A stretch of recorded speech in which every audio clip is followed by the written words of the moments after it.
Então, isso daí foi importante, foi um choque, obviamente, chegar em São Paulo, o contraste disso. Mas eu cheguei na década de 70, numa época que eu morei por um tempo no Largo do Arouche, pouco tempo, depois eu logo mudei, e eu ia andando até, na época era o Mapping, lá em frente ao Teatro Municipal. Sim.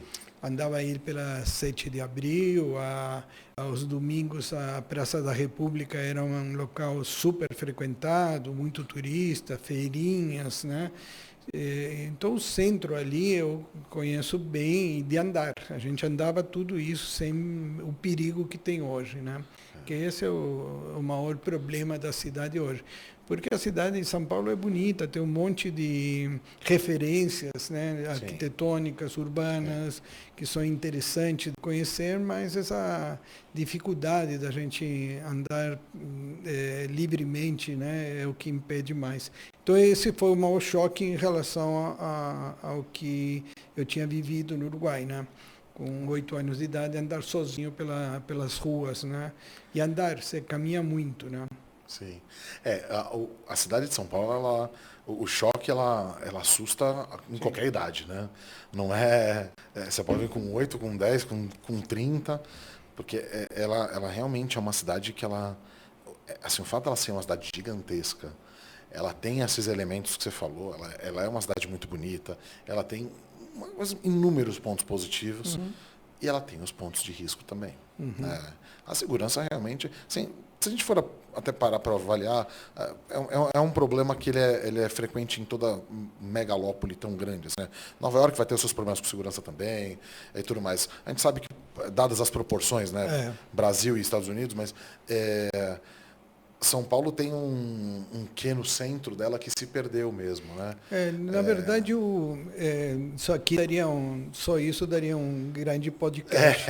Mas com certeza. eu posso te confirmar que é muito mais, eu acho, das pessoas enfrentarem realmente a liberdade de estar na rua do que se prepararem com sistemas de segurança para se sentirem seguros.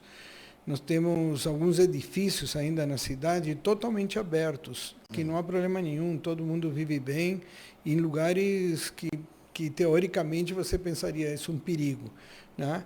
O edifício Louveira, por exemplo, que fica aí na Praça Vila Boim, em frente à pracinha mesmo, um pouco mais à frente da FAAP, do arquiteto Vila Nova Artigas, ele é totalmente aberto. Olha só. Ele não tem grades, não tem portas, né?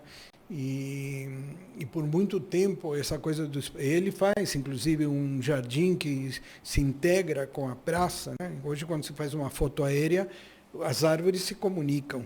Então, o que é interno, o que é externo, o que é interior, o que é urbano, o que pertence à cidade, tudo isso foi muito discutido e a gente poderia estar realmente numa situação melhor, mas, enfim, como te falei, é uma discussão longa.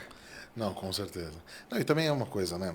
Hoje a gente também tem que entender que essa é a situação que a gente tem agora, vamos entender o que a gente tem para melhorar daqui. Sim, né? Porque também... Tem muita coisa para a gente lamentar, mas também tem muita coisa para a gente festejar, né? Em várias áreas aí, né? Sim, sim. E o que eu acho é mais necessário, e as pessoas que me conhecem mais sabem, eu tenho feito isso em todas as cidades que eu visito, vou e acabo indo muito com arquitetos, então a gente se prepara muito para as viagens. É dedicar um pouco a conhecer esse lugar que a gente escolhe, seja para visitar ou para morar, de fato escolher ali como a nossa moradia. Então, eu acho que hoje uma das grandes dificuldades da cidade de São Paulo é que o paulistano ou o morador de São Paulo não conhece a história da cidade, não se dedica a entender um pouquinho essa história, e isso acaba dificultando a compreensão. As pessoas acabam tendo dificuldade de entender por que tal coisa ocorre naquele lugar. Nos teus produtos é a mesma coisa, né? Se a gente não soubesse a história da Bertazzoni, a gente não entenderia por que ele tem determinado produto hoje com aquela característica, né? Então, por exemplo, São Paulo é uma cidade de rios. 90% das ruas de São Paulo embaixo tem um rio. Então não é que chove e alaga porque está chovendo muito, chove e alaga porque o rio sobe e porque embaixo é muito rio. E aí a pergunta é por que a gente enterrou os rios, né? Por que a gente gosta de deixar o rio enterrado? Você tinha, por exemplo, ali no Anhangabaú tem um hotel que chamava Vista ao Mar, quer dizer, porque em frente era o rio, hoje é uma avenida, né? E logicamente quando chove, o vale do Anhangabaú vai alagar, que ali é um rio. E assim sucessivamente, todas as nossas avenidas são rios, são grandes rios, né? Então, além de rios, boa água. Nós temos água muito boa em São Paulo. Sim. Então, eu acho que a gente tinha que dedicar mais tempo, conhecer. A primeira casa modernista do mundo é de São Paulo, está em São Paulo. Então, eu vejo pessoas saindo aqui para ir conhecer, sei lá, a casa de Chicago, né? A Casa de Vidro em Chicago, sendo que nós temos aqui a primeira casa modernista. Aonde que ela fica? Ela fica na rua Santa Cruz, número 33, ali em frente ao Colégio Arquidiocesano, a estação do Santa Cruz do metrô. Você pode ir de metrô, que é muito mais barato.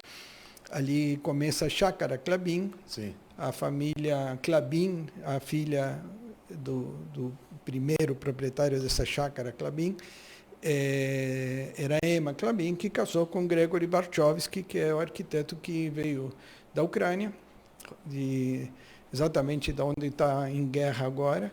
E aí ele encontra aqui um momento para produzir uma arquitetura modernista de primeira qualidade e tal. Nós temos depois em Brno é BRNO, então é difícil pronunciar, na República Tcheca, uma casa modernista que por muitos anos, de Mies van der Rohe, se acreditou que era a primeira casa modernista do mundo. Eu estudei assim, inclusive. E sempre achava estranho. Falei, porque aquela casa é de 32 e a de São Paulo é 27, por que aquela é a primeira modernista? Então, aí agora o maior estudioso mundial de história da arquitetura, que é o Frampton, um inglês, que escreveu o livro da arquitetura moderna do mundo, ele admitiu que, de fato, a nossa de São Paulo é a primeira.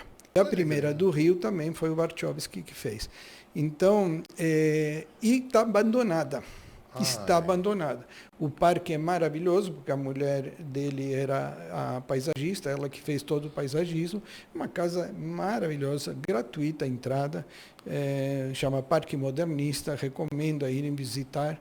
E logo do lado está o Museu Segal. Então, se você pegar assim para passear São Paulo, você não sai,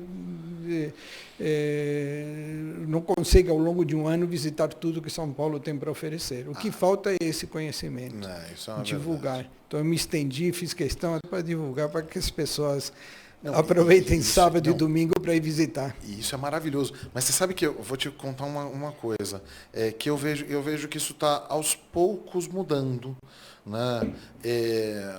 Até com a maior quantidade de eventos, até esportivos mesmo, a maior quantidade de corridas, né? Corrida de rua, eventos em geral mesmo, evento gastronômico, evento musical, evento cultural e tudo mais, que era uma coisa que a gente tinha menos na cidade, né? Eu me recordo, eu sou morador, a loja fica na região de Perdiz, ali na Pompeia, né? Na Pompeia. Eu me recordo, existe uma feira anual lá, que é a Feirinha da Pompeia. Da Feirinha.